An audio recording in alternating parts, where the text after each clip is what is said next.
Le président Abdel Fattah el-Sisi s'est réuni aujourd'hui avec le chef du gouvernement Mustafa Madbouli et les ministres de l'Agriculture El-Sayed Al-Qusir et de l'Irrigation Hani Soueilem. Au cours de l'entretien, El-Sisi a suivi les derniers développements des projets nationaux en cours de construction dans les secteurs de l'agriculture et de l'irrigation à travers le pays. Le président a passé en revue les efforts déployés en vue d'élargir la superficie des terrains agricoles, d'augmenter la productivité du fédan, surtout en récoltes stratégiques comme le blé et le maïs, et d'augmenter le volume des exportations agricoles et alimentaires. Le chef de l'État a également suivi les projets nationaux visant à renforcer la gestion globale des ressources hydrauliques, à développer les systèmes d'irrigation et à rationaliser la consommation de ces ressources.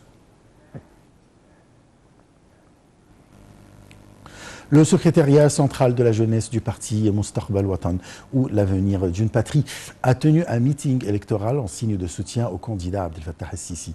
Les participants à ce meeting ont valorisé les réalisations accomplies lors de la dernière période dans tous les domaines, et en particulier dans le domaine de la jeunesse.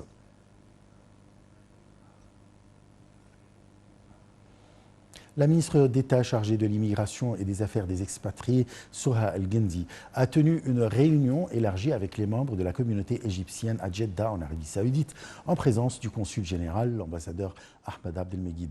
L'Arabie Saoudite est la seconde étape de la tournée étrangère qu'effectue la ministre dans le cadre de la campagne Participe par ta voix, qui vise à sensibiliser les expatriés à participer aux élections présidentielles.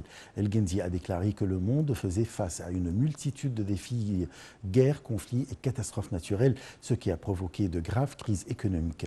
Elle a indiqué qu'en dépit de cette situation, l'Égypte œuvrait en vue de réaliser un taux de croissance digne de la place qu'elle occupe sur la scène internationale. La ministre a appelé les expatriés à prendre part aux prochaines échéances présidentielle pour choisir la sage direction capable de forger l'avenir de la patrie et de ses enfants.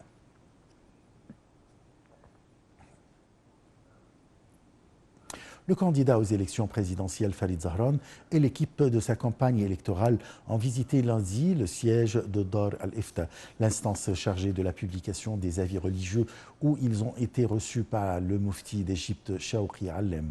Ce dernier a déclaré que Dar al-Ifta appelait toujours le peuple égyptien à participer à toutes les échéances électorales, ajoutant que les prochaines présidentielles pouvaient prouver que l'Égypte est un pays civilisé qui respecte la Constitution et la loi.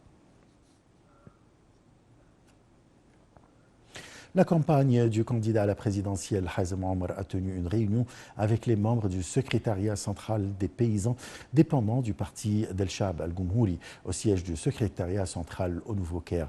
Lors de la réunion, l'ingénieur Hazem Omar a passé en revue le plan pour la préparation de la dernière phase des prochaines élections présidentielles. Il a souligné les points principaux de son programme électoral qui suscitent l'intérêt de la rue égyptienne. Les membres de la campagne ont déclaré que les paysans jouent un grand rôle dans la société égyptienne, surtout qu'ils en présentent une grande partie. Ils ont souligné que les membres du secrétariat du parti sont le point de rencontre entre le citoyen et la campagne centrale. 28 bébés prématurés qui étaient encore dans l'hôpital Al-Shifa de Gaza après son évacuation samedi sont arrivés en Égypte aujourd'hui